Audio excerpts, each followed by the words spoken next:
Арбаңыздар, урматтуу замандаштар, сиздер менен мен Кайрат Кенжебаев. Бүгүнкү сөз Манас эл аралык аэропортунун мурдагы жетекчиси, жогорку кеңештин 6-7 чакырылышынын депутаты Бактыбек Сыдыков тууралуу болот. Андыктан биз менен бирге болуңуздар, кызыктын баары алдыда.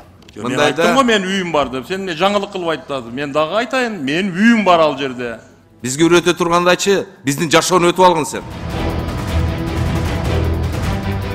Бактыбек Сыдыков 1970 жылы Лейлек районунун Исфана айылында туулган. Билими жогорку авиация тармагында эмгектенип, Манас эл аралык аэропортун жетектеп келген. 2015 жылы Республика Ата Журт партиясынын тизмеси менен 6-чы чакырылыштын депутаты болгон. Азыркы учурда 7-чи чакырылыштын депутаты. Бактыбек Сыдыков бир кездеги кадырлуу, тажрыйбалуу саясатчылардын катарын толуктаган Раматылык Үсөн Сыдыковдун уулу. Ал Бакеев тактыда отурганда аппарат жетекчиси болгон. Ош окуясына тиешеси бар деп аталып, интернет желесине аудиозапись чыгып, чыр болгон жай бар. Бирок Үсөн Сыдыков мындай маалыматты четке кагып келген. Бактыбек Сыдыковдун уулу Алымбек Бактыбаев Республика Ата Журт фракциясынан Бишкек шаардык кеңешинин депутаты болгон. Бир убакта аны акылдуу шаар долбоорун ишке ашыруучу компанияга тиешеси бар деп ЖМКлар жазып чыгышкан. Бирок бул маалымат жалган деп атасы Бактыбек Сыдыков айткан болчу. Бактыбек Сыдыков учурда парламенттеги транспорт, коммуникациялар, архитектура жана курулуш боюнча комитетинин төрагасы. Жакында эле комитеттин жыйынында Бишкектин вице-мэри Нурдан Орунтаев менен Элекул Элмурза Сатыбалдиевдин ортосунда кайым айтышы болгон. Анда комитеттин төрагасы Бактыбек Сыдыков вице-мэрге катуу эскертүү берип, кесиптешине жан тарткан. Бул жагда социалдык түйүндөрдө кызуу талкуу жараткан. Биз муниципальный жерди бошотуп берүүсүн гана суранып атабыз. Иним. Мен айттым го, мен үйүм бар деп. Сен жаңылык кылып айтасың. Мен дагы айтайын, мен үйүм бар ал жерде. Сен ошо мен үйүмө кол салып атасың. Сиз сиздин үйүңүздө кол салган жериңиз. Вице-мэр. Бул мени баягы колхоздун метод менен элге ачык жарыялаган. А жерде мен үйүм бар. Шукурова 166. Дагы эмне деп айтайын сага? Аны эмне жарыялап атасың берип отурган? Могун бир жашың канча да сен? Суроо бул. 34-тө.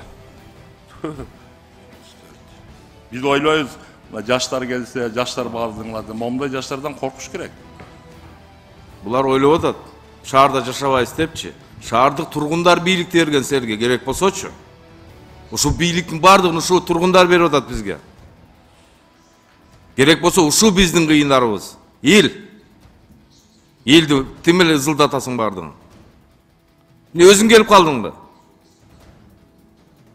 Бизге үйрөтө тургандачы, биздин жашоону өтүп алгын сен. Каяша айтышып отурасың берди. Кичине маданиятыңды жогортсоң, каякта келип каякта отурганыңда билип алгын. Ар бир кишинин артындачы 20 миңден шайлоочусу бар. 5 адамды башкара албай отурасыңар бардың. Бир көчөнү чечип албай.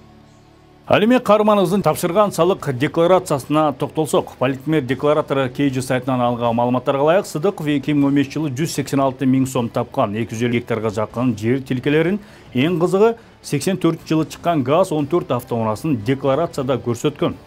Жакын туугандарына 40 гектардан ашык жер тилкелери катталыптыр. Башка маалымат жок эсе.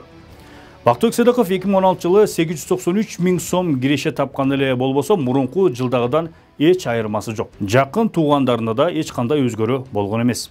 2017 жылы болсо 649 миң сом киреше тапса, 2018 жылы 1 миллион 200 миң, 2019 жылы 1 миллион 187 миң сом, жакын туугандары 2018 жылы 420 миң сом табышкан, 13,5 гектар жер тилкесине ээлик кылышат.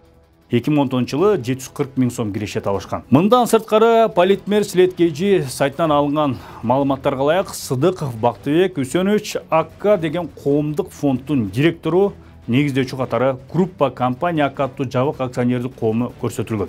Бүгүн биз Манас эл аралык аэропортунун экс-директору, жогорку кеңештин 6-чы жана 7-чи чакырылышынын депутаты Бактыбек Сыдыков тууралуу ачык булактардан алынган маалыматтар менен бөлүштүк. Сиздер менен кайрадан кийинки берүүдө көрүшкөнчө саламатта болуңуздар.